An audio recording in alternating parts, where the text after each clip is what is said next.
Hey guys, welcome back to another video. And today we got David Cartlidge from ESPN and the Talking La Liga podcast to join us to talk about Ferran Torres. Now, David, first of all, hello. How you doing? You all right, mate? I'm good, man. I'm good. It's nice to be back on the show. Yeah, thanks for having me. Last time David was on was talk about Rodri, and we've got another young, exceptionally talented Spanish player to talk about today. Now, as you may know, Manchester City have been hugely linked to a 20-year-old Spanish winger. So I thought I'd ask David on today to talk about the player, because a few of us won't know quite as much as David does, because obviously he pays attention to La Liga an awful lot more than we do. We've got a whole bunch of categories down the bottom to go through as well, so hopefully you should have a better idea of this player come the end of the video. I'm going to start initially, David, if it's all right, about essentially Ferran's background in general. So when's the first time you kind of saw him, I guess? And is it fair to say as well, despite being only 20, he's already quite an experienced player? Yeah, absolutely. I mean, he came through the Valencia system. He's a local Valencia boy. There's always been a lot of pictures on Instagram he's put up when his dad used to take him to games and such. So, he ended up playing for the club that, he wanted to play for, his boyhood club. And I first caught him very early on coming on. He would have been in the juvenile A setup. So he would have been about like 16 then. Yeah. And he's always been rated very, very highly since then for both Valencia and for Spain as well. He was straight in Spain set up as a very young kid. And the hype's grown from there on him. So why is he leaving Valencia then, allegedly? Because are they having problems at Valencia at the moment? Yeah, that's putting it lightly. There's a lot of issues going on there. It's a real soap opera with Peter Lim, the owner, and lots of things that are going on there. Basically, there's a lot of confusion at all levels, whether it be first team, whether it be the sporting director. The players are confused. Players getting told hours before a major game that they were not going to be at the club next season. So lots of things going on. Managers getting sacked on the spot. Going in for training, thinking they're going to be coaching the team on the weekend's game, and then find out they've lost their jobs. It's an absolute mess. I'd probably say they're the most chaotic club in Europe at the moment. It sounds like Man City of 20 years ago, if I'm being honest. Genuinely, like City before money, which is familiar. Yeah, absolutely. And you know what? And to Ferran's credit as well, it's only recently that he's had enough. He's seen like, oh my God, my career is going to progress at this circus essentially, and he's been very, very loyal. No Valencia fan, if he does leave, when he does leave, it's looking very, very likely, is going to hold it against him, put it that way. Yeah, I mean, it's understandable. At some point, I guess you can only do so much as a player before eventually it overwhelms you as an individual as well. But on to him on the pitch, so to speak. What's his style of play? So if he comes to Manchester City, what can City fans expect from him stylistically? And is there any plays that you probably compare him to a little bit? He's a very old school winger, very out and out. Likes to stay wide. He hugs the touchline, likes to pick up the ball there, drive at people. He always reminded me, ever since I saw him when he was 15, 16, of Joaquin, the great Joaquin. And quality player. He's just old school. Yeah, exactly. Phenomenal player, incredible career. And if Ferran has half the incredible career that Joaquin has had, then he's done well. But yeah, very similar in style. I don't watch La Liga anywhere near as much as I used to, because I'm just obsessed with City these days, making the videos and all that kind of stuff. But from what I've seen of him, he just seems a talent, a proper. He a little bit reminds me of Sancho, actually. I'm not sure if that's even fair, but in terms of that, just skillful all-round winger who's got speed and that kind of stuff. And it's that explosion in the final third. So yeah, absolutely, that's where he's got. When he comes alive in the final third, he can do you a number of ways. He can make things happen in assist. He can put in a low-driven cross. He can put in a high cross on somebody's head, or he can take it on himself, where he's getting encouraged and more. That's what I want to see Pep do. Actually, he's got all the ability to take things and be a difference maker. There's only certain players who are difference makers. Yeah, you're in a 0-0 game against Burnley. It's very, very tight, and you just want somebody to just step up. Little bit of skill, little shimmy to the side, and then pop, shot, win you the game. Just an old school winger, lots of pace, lots of trickery, very direct. He'll try and knock the ball around you and then go around you, to collect it and then drive in, put a cross in from the byline. And he's just very, very old school, but he's just a fascinating player. And he's a problem, I think, for defenders to play against, because he doesn't often cut inside too much. He likes to stay very, very wide. He likes to drive at you. And defenders don't like people coming at them in extreme speed, and that's what he likes to do. Would you say that's his biggest strength, though? So in terms of strengths and weaknesses, his strengths, is it his speed and I guess his directness? Yeah, exactly that. I think it's his speed, his ability to collect the ball at his feet and then drive at players, put it around them. You know, and he likes to. Yes, he likes to stay wide as well. He can cut inside if he wants, but mainly he likes to stay outside. Yeah. And then just whiz across in basically. And I think that's why he could be a problem, because not many players, I don't think, play like that anymore. A lot of them like to cut in there, or they try to beat you just trickery. But he uses his pace and that old school kind of way to get around people. Is he? How fast actually is he then? Because obviously City have been blessed with some ridiculously fast players. You've got, you know, fullback Kyle Walker's ridiculously fast, and a man that he could potentially replace, Leroy Sané, was just an absolute whippet. But then even players like Kevin De Bruyne aren't exactly slow, but there's obviously levels of pace there. Where does he fall on that kind of spectrum? I don't think he's in the Sané, Alphonso Davies quiet category of top speed. But no, make no mistake, he's a really, really quick customer, and he'll be really, really hard to track, I think, for teams. One of those where his acceleration that kind of impresses, because some players aren't quite as fast as others, are they? But their speed, like Iniesta always reminded me of that. Iniesta wasn't the fastest, but he was such a quick mover with the ball that he felt like he was always running past people. I think it's that breakaway speed, just those first few feet, so those first few yards, you can knock it around you, and then that's it. He's like, boom, very, very quick heeled, and I think that's important. He can get away, and then he just retains a nice level of speed after that to stay away from people. Is it fair to say he's probably a little bit quicker than Mahrez then? Because Mahrez isn't the quickest winger, but he's not slow either. I think he's quicker than Mahrez, and he doesn't usually. There's a thing in Spain called pausa. That's where you kind of stop on the ball. You maybe look to cut inside. You can maybe cut inside, or you stop to maybe go outside. Ferran doesn't usually use that too much. He's very, very direct. He likes good. If he has a head of steam, if he has a bit of acceleration, he will look to retain that. He doesn't try to stop play. And I think he'd be especially good on counter-attacks.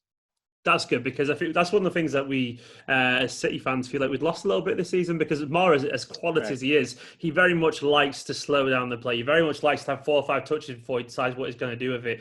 And when we had City at the best, I would say, the most exciting anyway, not necessarily the best, but was when we had Sané and Sterling, who were both out wide, and they both love that pace, and they both go in that. Where City now feel a lot more inverted than they used to be, like wingers cutting in, and it does feel like it's different. So someone who's a little bit more, who guess lacks that post or pauser, I keep calling it my English drawl, it probably is a good thing for City, because a little bit directness would be good. Is there any weaknesses to his game that he needs to iron out? He's only 20, of course, so it's inevitable. But it's an interesting one. You know, I wish he'd have more confidence and self-belief. And I think this is good, because Guardiola is somebody who works with players on that so much. And I think Ferran doesn't really realise how good he is or how far he could go.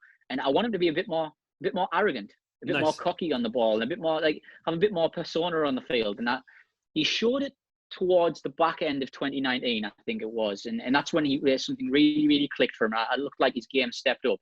And I think Valencia realised that how good he was, how much he could bring to the team. And Albert Salades, who was in charge, the coach at the time, kind of started to run the team through him. And that was interesting. And he could handle that. And I think it's something before he probably was a little bit unsure on, Ferran. But then he thought, oh, wow, I can do this. And suddenly, since then, he's looked a bigger player. His chest's a bit more puffed out. He looks ready to take on games. Is that just an age thing then, maybe? Because he's literally the same age as Foden. And it feels like in the past few months, Foden started to find that same level of confidence where he feels like, actually, I'm a senior player, I belong here. Obviously, he knows he belongs for Ferran Torres, but it does tend to come with age sometimes, that self-belief, doesn't it? When you start to feel, wait, I'm actually influencing games as well. Is it just a maturity thing, potentially? Yeah, I think Moody as well, and also he's always been quite a reserved character. He's quite a quiet character. He's not your typical similar to Foden. Yeah, exactly. And maybe we'll touch on that in a bit. And you know, when we talk about City potentially in the future with them both, but yeah, he's like that as well. A bit of a quieter character, not very brash. He'll just want to get on, and I think he'll fit into the current scheme of the team really well. Because I remember when we discussed Rodri as well, I said the same about Rodri. Very reserved character, but he's very, very hard work and focused, diligent on his football. And Ferran's exactly the same.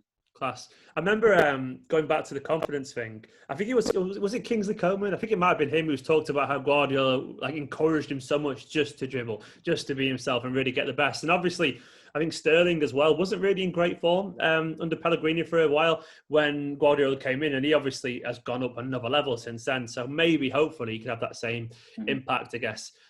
So in terms of his position then, because a lot of City fans want a left winger, but what I can gather from him, he seems to be able to play both on the left and the right. Where is he currently playing, and where do you think he'll end up playing, I guess, in the long term? Yeah, he mainly plays on the right wing, and I can just see him being as a winger on either side, on left or right. I don't see him as one of these players who starts out in a wide role and eventually comes inside and maybe plays as a 10 or an 8. Kind of like Marco Asensio. I remember watching him when he first came through. And it seems straight. People always laugh when I tell him, but he was just an out and out winger, just pace. And now he's very much a classic 10 almost in the way he moves inside. I don't see Ferran ever doing that. He just looks like a winger to me. And again, I go back to the Joaquin comparison. He has always just been a winger. He's been a winger for over a decade, and I think Ferran will be exactly the same. I think don't get me wrong, he's got a lot of intelligence. He's good on the field, but I just see him as being as a winger. He just has that build. Where do you think City will use him, on the left or right, if he does come to City? Because obviously on the right, it's relatively stacked. It's not massively stacked, but Bernardo, Mahrez can play out there. Sterling can play on the right. Yeah. As it is, it seems like.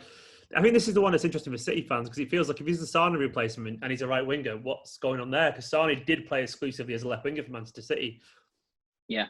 I think what they'll do is they'll initially start with Mahrez and Sterling as the starting wingers, and then Ferran would be slowly brought in, I think, on either side. So I think they might, if you're saying they're stacked on the right, yes, he's most comfortable there, but I definitely see him as a player who, can play on the left side and then cut in on his right, because he's got a wicked shot as well. He's got a very, very good shot on him. And that's good. He does I mean, he doesn't usually cut in too early, but when he gets to maybe the edge of the penalty area, that is when he looks to come inside and maybe unleash a shot. And he's also really good at kind of arriving on the ball. So if, say De Bruyne maybe knocks a pass maybe 5-10 yards ahead of him, that's perfect for him. That's something that, he can run onto and collect that ball. So I can see him working on both sides, absolutely. This is a weird comparison, but like that running onto thing and the directness, is there anything with Freddie Ljungberg with him a little bit? Because Ljungberg was one of my favourite players growing up, and he was one of those wingers. He was direct and skillful, but also was really good at getting behind. Or is that just a weird comparison that's not relevant? Yeah, I was gonna say I'm not too sure about the Ljungberg one. I'm not too sure, because I just, like I say, I just see him as such an out and out winger sort of thing. And I think Freddie was always like, he came in central quite a lot, I thought. Oh yeah, well he did drift inside, didn't he? But he started on the right, but drifting inside because Perez started on the left, did the same. That's right, that second striker sort of role, like just joining up with the attack. But and again, maybe Ferran could play that role as well. I can see him being a second striker as well, more than a central sort of 10 midfielder, but definitely either a winger or a second striker. Man, so what is the what are the hype levels then in Spain about this guy? Because usually if you've got a mercurial young attacking midfielder, Barca or Real Madrid are normally looking at him, but it looks like he could be leaving the country, and obviously that's not unprecedented. Of course, David Silva ended up at Manchester City, but is there a great expectation for this young lad, or is it one of those where people are still a little bit unsure? What's the current hype levels with him in general? No, he's massive. He's seen as one of the brightest Spanish talents, without a doubt. He's a Generation 2000 player. He was the first player born in 2000 to debut in La Liga. He comes from a very good pedigree. That generation where he came through when he's been in the Spanish teams. He's been with Eric Garcia. He's been with Abel Ruiz as well, who was at Barcelona. And so there's a lot of interesting players that he's been part of that group, and he has always been seen as a leader. He's always been seen as the star of that group. He's been, even like I said, towards the back end of 2019, he was the star for Valencia. He was leading them, he is destined for this. He's always looked to have this about him, this star quality about him, I thought. Do you think as well? I mean, not directly as such, but in terms of overall potential output and I guess just quality, can he be a Sane replacement? I mean, or is that an unrealistic expectation? Or because Sane obviously at his best is just ridiculous. Mm-hmm. Yeah, I think eventually you can. You've got to remember, it's only this season where Ferran's actually established himself as a first team starter, somebody who can deliver for Valencia. Now, obviously, going up to City is such a bigger level. The expectations there. So I think in time, it's like I said, I think Mahrez and Sterling will be your starting wingers. Pep would just like to slowly ease Ferran in, and it wouldn't surprise me. Maybe towards the end of next season, we'll start to see a little bit more from him and say, all right, we can see what he wants from Ferran now and what he could do. Yeah, so you think basically one of those things, if he does come in, maybe a little bit of caution is advised initially because he is still really young. Is that fair? Absolutely. We've seen what Pep's like with young players. He likes to take time, and he'll get a battering for it. I know Foden's taken time to come through, and Yeah. everybody's criticised Guardiola for him. And now we're finally seeing where Foden would fit into the current City setup. So I think it'll be like that with Ferran. Maybe in a year, 18 months time, we'll actually see him. Okay, right now that's it. We see where it is, where Ferran is going to play and what he's about. And finally, I guess, do you think it'll actually end up at City? Because obviously at the time of recording this, isn't happened. But is it likely? I mean, are Barca or Real or anyone like going to come in for him? If not, why don't you think they are coming in for him? If that makes sense. Because obviously, I don't think Valencia. Yeah, I don't think Valencia want to sell him, and also this thing of young players now staying at home and being in Barcelona or Real Madrid is kind of gone. They see there's opportunity elsewhere. They look at Bayern, they look at Juve, they look at City. They look at whoever, they look at the clubs and say, oh, we can play there now. We don't have to necessarily stay. There's probably reluctance on Valencia's part as well to play to come up against Ferran in the league as well. And yeah, there's other offers there, but I know Guardiola and his scouting team have been tracking Ferran for a long, long time. Before, I think they were alerted to his contract situation. To the Valencia just weren't, I don't know, making enough effort, I think, on their part. And don't get me wrong, by the way, they wanted to make the effort. There's a club that he is really rated. It's just the sheer chaos that is going on at that club right now. Nothing is clear. They're letting, it looks like they're letting Ferran go.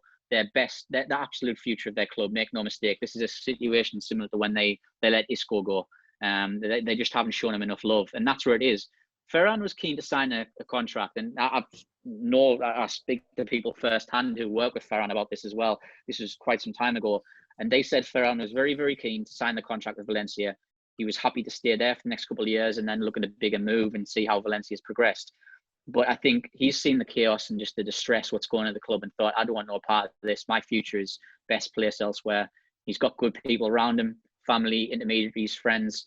They're all encouraging him to do the right thing, not pick money, just the right sporting project for him. Juve has made him a very good offer.